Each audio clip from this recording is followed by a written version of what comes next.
maar. Jij vooraan. Ga maar zitten. Ik ga maar zitten. Here's the microphone. I'm going to do a quick display. Again?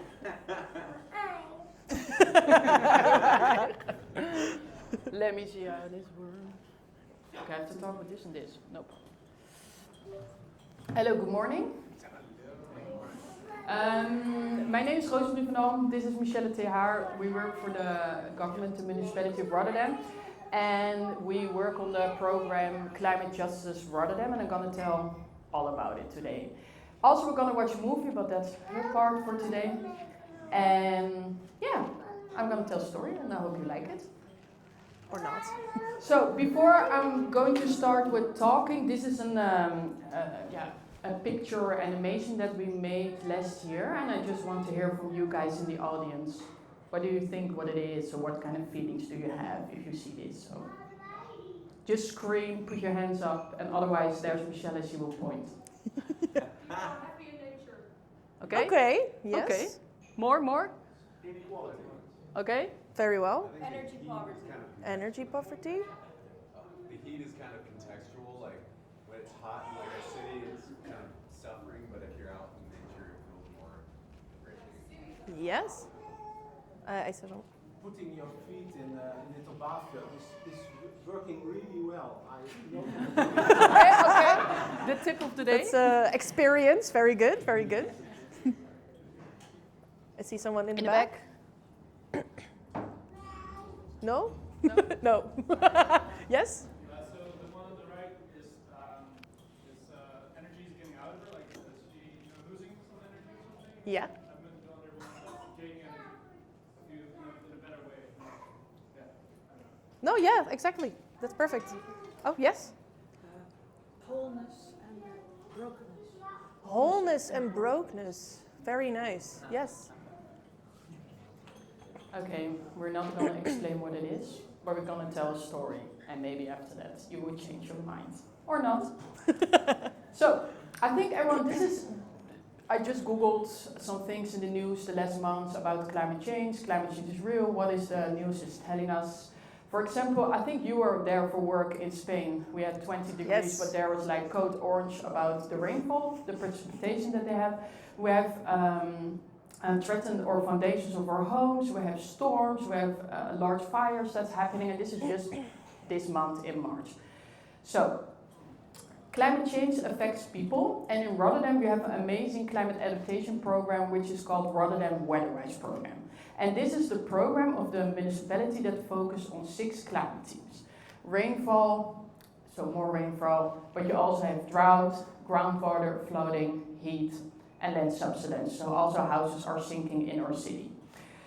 This program is mainly focused on the physical side of Rotterdam, so the public spaces, on the technical part, but they also have a neighborhood approach, which focus on where the energy is in the neighborhoods to do something about this climate change, so they support them. You see also that it's very important to put people in the middle, but there's always a question that we ask ourselves, but also the audience. How do you look at your city and what do you see? For example, in Rotterdam, we do city marketing. We are very proud of our architecture that we have in our city. We have amazing green parks. We have space to live also. But the reality is also that we have displacements. We have people that are homeless, people that are displaced, but we also have a lot of neighborhoods with a lot of stone and not green. So it's very hard there. Why we're saying this? That's because we know that there are differences in happiness, wealth, and health in Rotterdam, but you cannot see it from the outside with people. We are the poorest city in the Netherlands, but we are also the unhealthiest cities in the Netherlands. And above that, we have still this climate change. So, why we're saying this is climate change is also health. On this picture, you see our Department of Health from the government. There was a protest march, I think it was like 2 or 3 years ago. And they were in front of this march to say that the climate crisis is also a health crisis. Just to show people it goes further than only the technical part. What we are always saying is climate inequality is also power inequality, just to help to understand what does it mean. There are different social inequalities in our system. such as income, wealth, education, gender, and they all come as layers above each other. If you want to understand those perspectives, you have to bring those perspectives in a fair way on the policy table. That's not always happening. So we made some methods. We're going to tell later about it, like how can you do that better? Because this is in Dutch. It's the poorest neighborhoods are the warmest neighborhoods. We saw this article and they were like, haha, let's see if it's in Rotterdam, if it's the same. And Michelle knows a lot about data and she put different layers on each other. And it really was also in Rotterdam, the poorest neighborhoods are the warmest neighborhoods. So keep that in mind. Inequality that already exists. People are done with things in Rotterdam. They are going to outside of the streets, they go to protest like, hey, I have rights, let's focus on this. So it's very important to understand what kind of inequalities are already existing in your city that you work in. We have Black Lives Matter movement, we have the Pride movement, we have the Housing revolt. Again. Housing revolt. Housing revolt and the tax scandal on child day care. And it gives a lot of distrust also against our government. So that's why we exist. Why are we existing? We believe that everyone has the right of a healthy life, even if there is climate change or extreme weather or whatever. We are a group of people that try to understand perspective, to give space to marginalized group, but also to make the connection of the system world inside of the government and the expert by experience of the outside. And what we do is we are connecting, advising. Sometimes they don't ask our advice, but we still give advice. And I mean, sometimes it works, sometimes it's not working. And we really want to try to make some change, like with the tools or space that we have. So then we were like, okay, how are we going to do this in our government? And then we found, I think, 2 years ago, 3 years ago. 3. Yeah, we found a method. We didn't design it because look very good around you. There are a lot of people that work already on justice. Give them the acknowledgement. Ask the permission if you can use it. Don't invent it by yourself, please, because there's a lot of things already to work on this justice topic. So we did that. We found the Wheel of Power and Privilege from Sylvia Duckworth. We just sent her an email like, hey, can we use it for Rotterdam? This one is just the English one. You can find it also online in English and Dutch if you Google it. But we translated it to Dutch. And for every category we did scientific research, but also we had conversations with organizations that are working on these categories. So how does it work is, boop, yes, it's a little bigger. So what it means is you have different categories on the outside of the wheel. And how more you go inside of the wheel, how more power or privilege you are based on the system that we created during those years. How more you're on the outside, how more, we call it, how more you can be marginalized in different ways. So you fall out of the system. And then Michelle and I were like, okay, this helps already to create awareness for government people, because you can fill it in for yourself.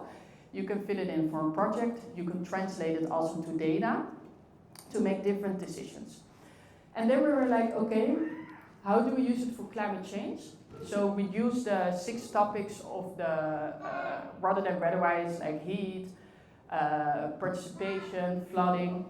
And what our government is saying, like, okay, 40% of the area in Rotterdam is public space and 60% is private space. Even if we invest the whole 40% climate proof, we will not make it. We need those 60%, we need the housing owners to help us to be more climate proof.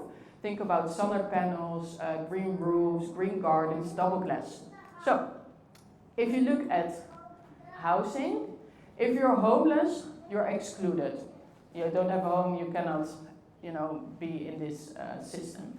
If you rent a house, for example, and you want to have double glass, you need to ask permission of your house renter, and maybe they say yes. Mine said yes, but he also said you have to pay more every month. But also, for example, if you live in social housing, you need to ask your house owner also. And for sure, they are very investing in the sustainable part, but they also have a lot of houses, so maybe in 4 years they can do it for you. And we have owns property. That is your own responsibility based on the housing law of Rotterdam. But the thing is, if you made an intersection or a cross, we say that way, it's more based on intersectionality. If you own a property, like here in the middle, but you have a low income, you forget there are a lot of people that own a property and have a low income in Rotterdam. Then you cannot pay your solution. But then the government comes like, okay, we have subsidizes, so you can get some money to do some climate measures, but first you pay it by yourself and after that you get the money. So you exclude those people. That's why we are existing, to help to understand there are different perspectives. The same is if there's a heat wave, we have a heat plan in Rotterdam. And we want to protect like the vulnerable groups, for example, people that are pregnant, the children and the elderly. It's a big group that can be vulnerable, that's good.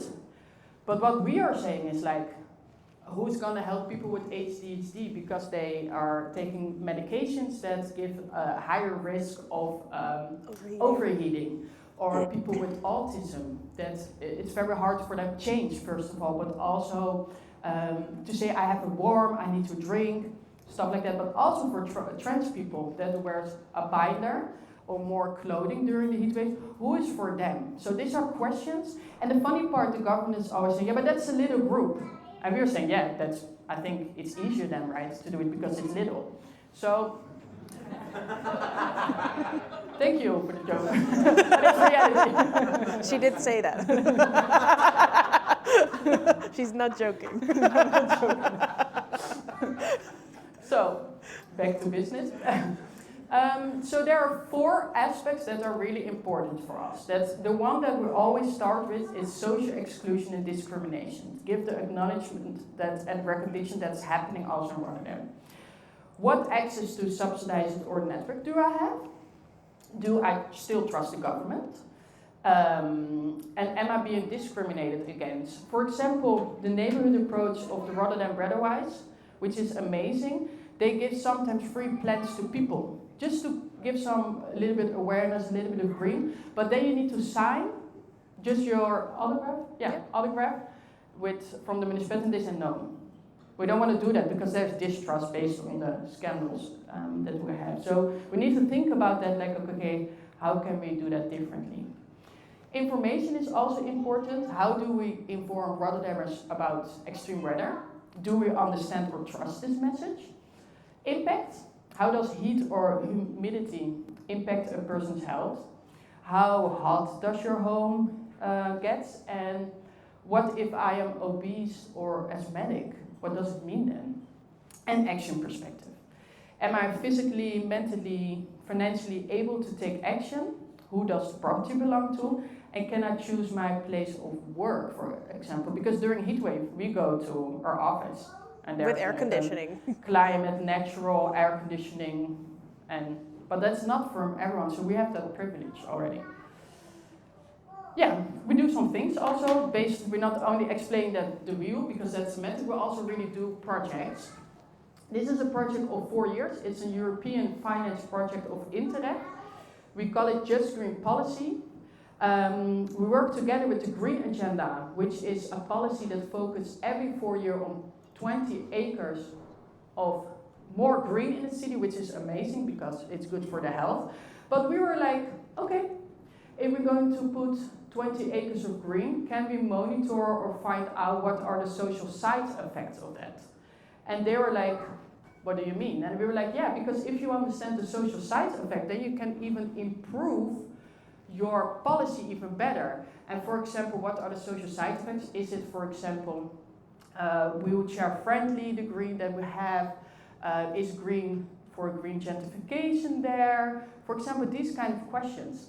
So now, we're now already 1 year in, also with 8 other cities in Europe, where we're trying we want to make this green policy more inclusive and more just. Yeah, in a fair way. Another one that we did is a research with Anadia Bas, which is a colleague of us. And she did research about climate and refugees.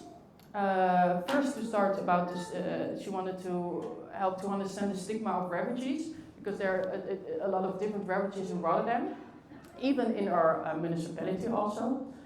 And she did a lot of interviews with people. She also have a history and comes from Palestina, is her land of origin. And she talked with a lot of people about what does refugee mean for you, the word, but also what kind of solutions did you do already in your land of origin based on the drought, on the heavy weather, on the heat and stuff like that. Because again, you don't have to make the solutions by yourself again, because there's already a lot of solutions. And what she did, she translated that based on this interview to art and a book. And what we did together with her is that we did a lot of solutions that the people were saying about heat. We adapted it in our heat plan policy also. But the thing that was most important that the people were saying to her was like, thank you to listen to my story because nobody asked about this. And that is even more important for us than just the solution to get the solutions of climate adaptation. Another one that we do a lot is work with indigenous perspective. This is Chauteleo Tranamiu. She also worked for the Indigenous Liberation Movement, which is a group of a lot of indigenous people that are based in the Netherlands and come fight for their rights. And she gave, for example, there was a lecture about indigenous genocide, but also about decolonization, climate justice, the culture and the biodiversity. But it was also about to help to understand each other. I think we were here with a lot of different people outside the government and inside the government. And now what we try to do is put her on the policy table also. She gets the same amount of money per hour as us, and we try to make good space to translate, to help her to understand what the system and policies mean. Yeah, and now I'm going to stop talking, and Michelle is going to start talking. Yes, hi. The clicker. So what we did last year, or even a little bit before that actually, we started developing a short documentary, and it's for storytelling. So basically we hired, what are they called again? It's not Friends for Brands. Brand new guys. Brand new There, guys. There, over there. Brand new guys. And they did this film for us, but also went into Rotterdam West to start collecting stories. So basically what you see in the beginning of the movie I'm going to show you is someone is sitting at a table with coffee. I'm sorry. With coffee and some snacks, and they were just sitting there waiting for someone to arrive to have free coffee and a conversation. And then they basically staged some people with like signs, like protest signs about climate, to walk like past and to start a conversation about climate. And there was like this hidden camera, and afterwards they asked permission and they had to sign everything if they were able to show it. And then they basically picked a few of those people walking by for like an in-depth interview. Basically on their view on the climate crisis and whether they think that everybody has like the same voice in the city, where they have the same like, basically about inequality. So I'm gonna put it on now.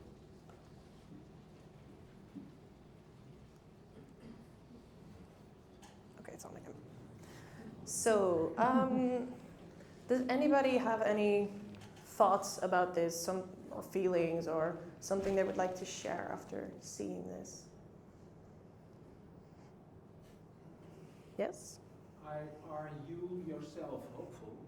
Am I hopeful? Oof. I mean, it has ups and downs, I have to say. Like sometimes I'm really hopeful when I'm together with my colleagues, or when I'm like in groups like this with people who are willing to talk about it and like who also see the inequalities that are there and who are also like putting in the effort like to make something better. And like we know that it's all with like the best effort.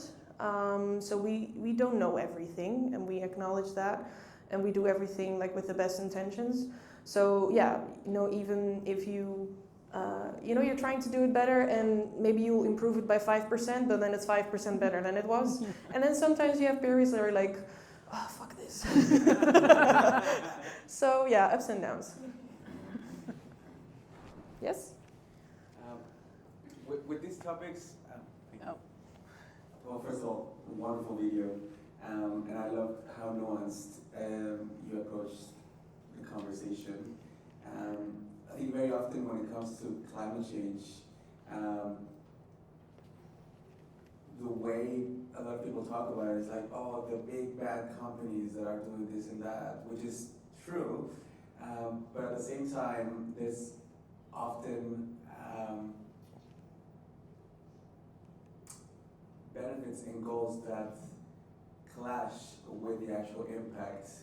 A clear example, I was talking with a friend the other day about how the housing projects in the Netherlands are limited because of a cap they have on nitrogen emissions, which is a serious issue that affects people in both ways, on the climate side and on the housing side. And both affect marginalized communities. So how do you as public policy or as activists or as just like a regular person prioritize the immediate needs over the long-term needs? Because yes, if we lower those nitrogen levels, we might have longer-term effects, but in the short time there's people suffering because they don't have housing. How can we move forward with these kind of contradictions? That is the question of the hour. Ongelijk investeren voor gelijk kansen. Basically, what we say is sometimes you have to invest inequally to create equity. So basically, if you would give everyone the same,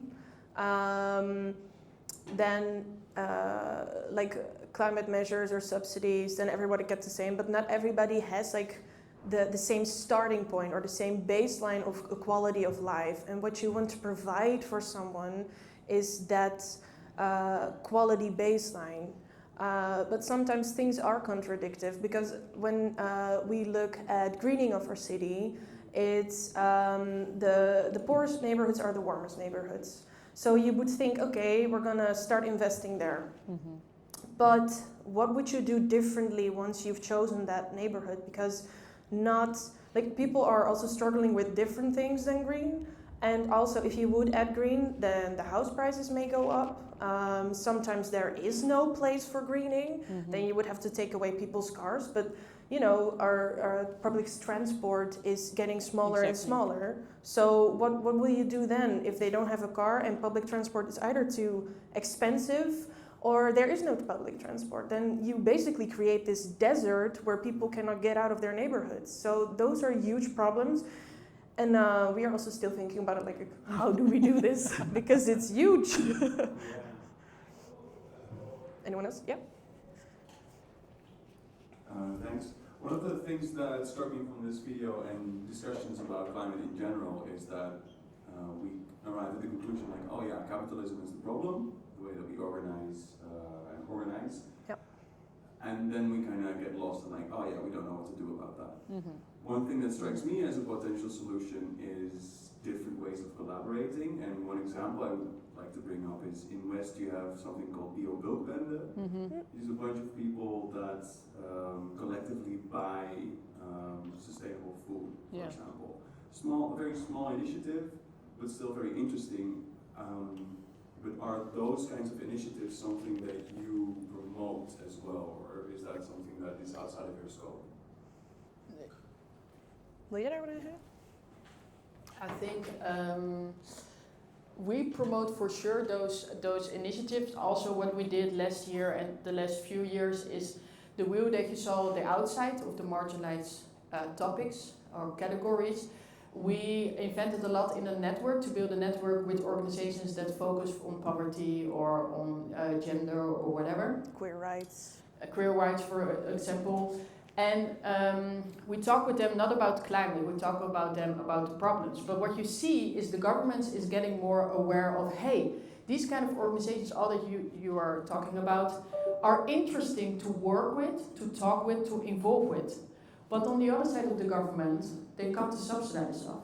So it's both a problem. So for us, we have to work a little bit harder to connect those departments also. Like, hey, on the other department, we see the value, we need more. And in the other department where the money is, we have to explain, okay, invest more for the organization. So, yeah. Yeah.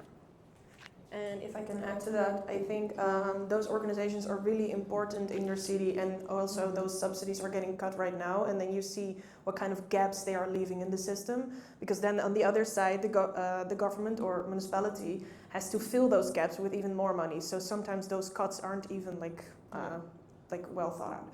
But what I would like to add as well is, you need those organizations, but you also need like systematic change within the system itself. So I think it has to come from both ways.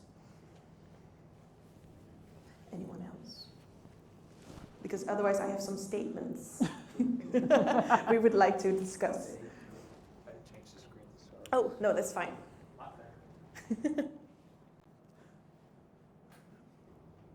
Okay, first statement I would like to discuss with you is the pressure to become more sustainable is distributed equally between different groups.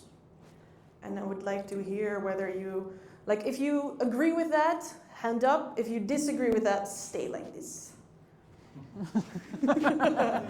And now I would like to hear from someone who has their hand down. Why would you think that? Why is it like that? Yes, you would know?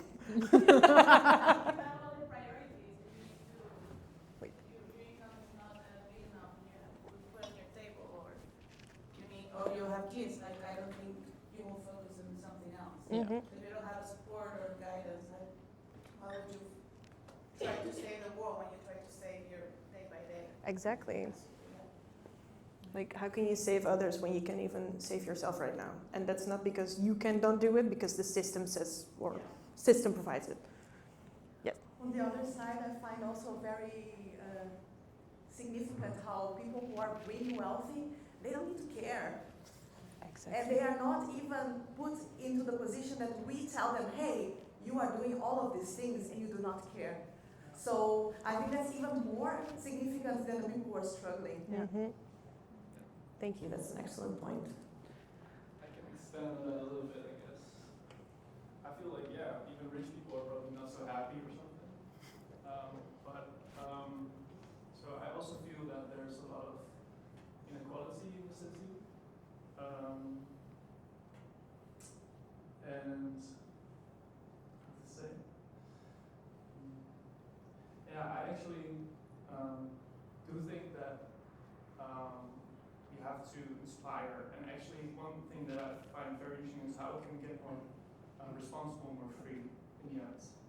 And I also feel like some of these initiatives do better than that with others. Like, how do we free ourselves? How do we free our mind, our spirit? So we can actually be that guy on the left that's sitting there and can start to, this is his rest moment. You know? He can now go do some great work. And so I would definitely think that we need to inspire people to come together like this today in communities, but also in community activities. Like I've recently saw posts online about like farmer groups around Rotterdam that like invite people to come. I think that's great because there's people where they can connect and free themselves. There's also a project that has to do with changing the North Sea, like the seagrasses, restore it, because there used to be a lot there. That's a very good carbon sink. So these kind of initiatives can also free the city itself, because I know, the city, there's a lot of inequality. It's also based on facts like the past, and migration. People that have migration also have migration traumas. So this is a big thing. And how can we free these people from that thing? That is very important. Also, how can we free people? How can can we make people responsible? Like a person that is, let's say, black, living in far Rotterdam South, seeing that concrete jungle there, how can that person feel like it can be that person that inspires to change this city that they actually love and make it more of, something beautiful? Thank you. Next one. Next one. Ja, de tijd Sure. voor de Then the second one is treating everyone the same is the fairest way to protect Rotterdammers from climate change. Who agrees? Put their hands up. Who disagrees? And keep your hands down. And I saw, oh. No, why not? You agree? Yeah. You agree? You agree? Partially. Partially. Does someone want to elaborate on why they agree? It's okay. I think that rules should be equal for everyone. Yeah. So I think that institutional rules should apply equal to everyone. So I think that's the way of treating everyone the same. Would you like to elaborate? Well, like at the moment, the people that are in lesser, sort of, lesser abilities or situations, their voice isn't heard at all. So you need to sort of get them up. And who's to say the rich people, they know anything about climate effects, perhaps they're educated about it. That's an advantage to them, good for them, and that they can still use it. And they still need to hear about the other people that may have ideas, like you listen to the garbage man, and he knows a hell of a lot more than what other people do. So that's just an example. So yeah, I think it would be fair that everybody has the same point of view, or say everybody has a say in it. And all the ways are going to be different, of course, but then at least you get you could end up equaling out somewhere, and that's a fair way. Not the green fair way. Thank you so much. Does anyone want to elaborate who doesn't agree? I think if you agree with this, you don't understand what equity is. Because if we put two people, like what's the fairest way to treat everyone the same? Let's say we want to solve emissions in the city by giving everyone a bike, but I can't bike because my knees don't work. Then that's not fair. Treating two people the same way is not inherently fair at all. Thank you so much. Anyone who would like to? Thank you. So I think we do need to treat people the same, like respect, love, peace. But I think that we need to help people differently. So in connection, we can come from the same place. It can be different, like how we communicate to a certain person. Maybe somebody is doing very bad for the environment, let's say a company or something. So they need to be held accountable for that, for the collective good. But like in a way to help individuals, it needs to be done precise. I guess like you listen, like the story is so beautiful. The story that you shared about the different stories, like that you listen to this woman from and from the indigenous woman as well. So I think this is very fair and this is really good. And also there are ways of helping them. And I love that. Okay. Thank you so much. Yeah. I think there's a component where, if you are trying to, the word treating is sort of like, it implies that you're helping people in some capacity, I think. So, if you approach it from, everybody gets a bike, that's definitely, missing, I think, the initial step that should come in with anytime you approach somebody new. It's basically just come to them with the willingness to help however is possible. And so I think everybody getting the equal approach of we're going to help you in whatever way is needed for you, that helps a lot. But if your approach to helping everyone is just one size fits all, that doesn't really work. So it's like, I think having the energy to treat everyone the same is challenging